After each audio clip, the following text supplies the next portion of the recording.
I'm going to say a few words about our meeting for silent worship and what happens when we gather here on a Sunday morning at 10:30.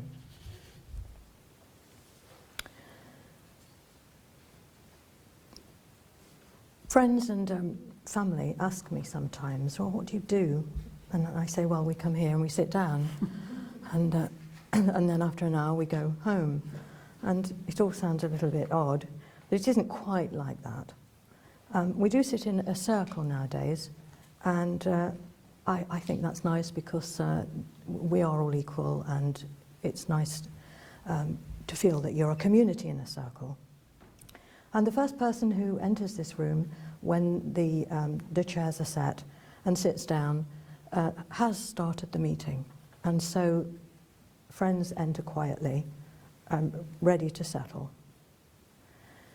It's quite difficult sometimes settling. You know, you have an agenda going through your mind of what's been going on in your life, and you're processing stuff quite a while. Sometimes it's helpful to try and prepare your mind before you get here, but it's not always possible.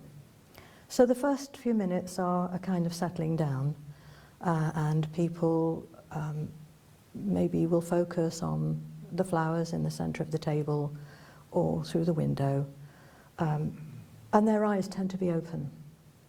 But fairly soon they close their eyes, make themselves comfortable for sitting for an hour, and enter a silence. And this starts to deepen, and our minds start to become less frantic. And there's a very good feeling sometimes when this happens, and it's a sense of the meeting is gathered together. Meetings for worship can be silent for the complete time we're here. It is a form of ministry in itself to be silent, and I'll talk about silence itself in a moment.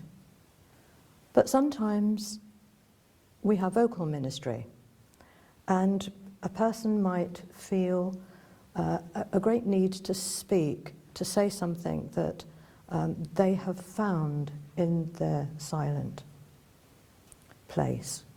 And it often takes some courage, even for experienced Quakers, to stand up at that point and speak from the heart, because they don't come prepared with something to say. It's something that's happened to them in the silent worship that's taken place. And so they're having to find the right words, and sometimes they stumble, and even the most articulate amongst us can stumble and not be quite sure what it is they're trying to say. And sometimes there's a surprising eloquence. Sometimes it comes out just as you want it to, without having thought about it even, because it's so important and fundamental to you. So this vocal ministry is spontaneous, and it isn't questioned by anyone or contradicted or replied to. It just rests in the meeting as a gift to be taken up if you wish, or not if it doesn't work for you. And we say that vocal ministry may speak to our condition, a phrase that George Fox used. After about 50 minutes, our children and young people join us. They've had a separate meeting, and sometimes we have meetings all together, but by and large they have their own meeting. And for the last 10 minutes they come in and sit here quietly. And it's surprising that even tiny ones hush down instinctively when they enter a place where everyone is quiet. Occasionally you get a little 2-year-old voice saying, "Why is everyone asleep, Mummy?" But that's all right. After another 10 minutes, the elder on duty will shake hands with the neighbour, and then everyone shakes hands, and that concludes the meeting for worship. And then, as is normal in most organisations, we have a clerk who gives us news of friends and Quaker correspondence and reports, and we hear what's being planned. And then we have tea and a chat. But what actually happens in our silence I think the first thing to say is that it's a shared silence. It isn't like sitting in your sitting room at home, being quiet. That can be very helpful. But when you sit in a community being silent, something quite powerful can take place. And I've been trying to, I've written down a few things that I think happens for me. I think that silence can provide a sort of interface between our unique self, our true self, not the roles that we play in our jobs and families and neighbourhoods, our unique self, and that which is other or mysterious, some call God. I think the silent place acts as a kind of mirror sometimes, and it can reflect back to us our deepest and truest self, so that we see ourselves and the world more clearly. That's not always nice, but sometimes it is.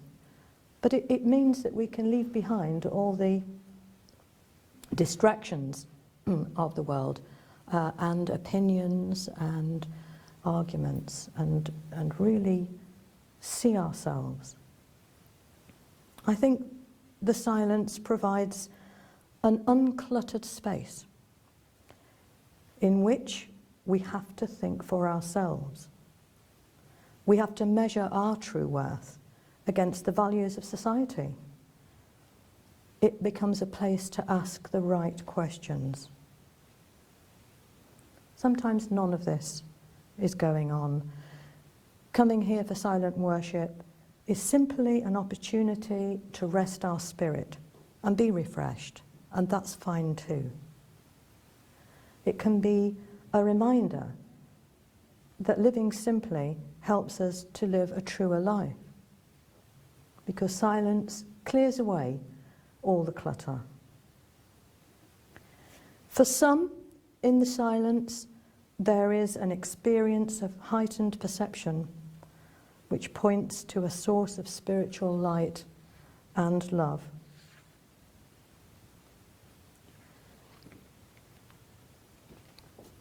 When vocal ministry does take place,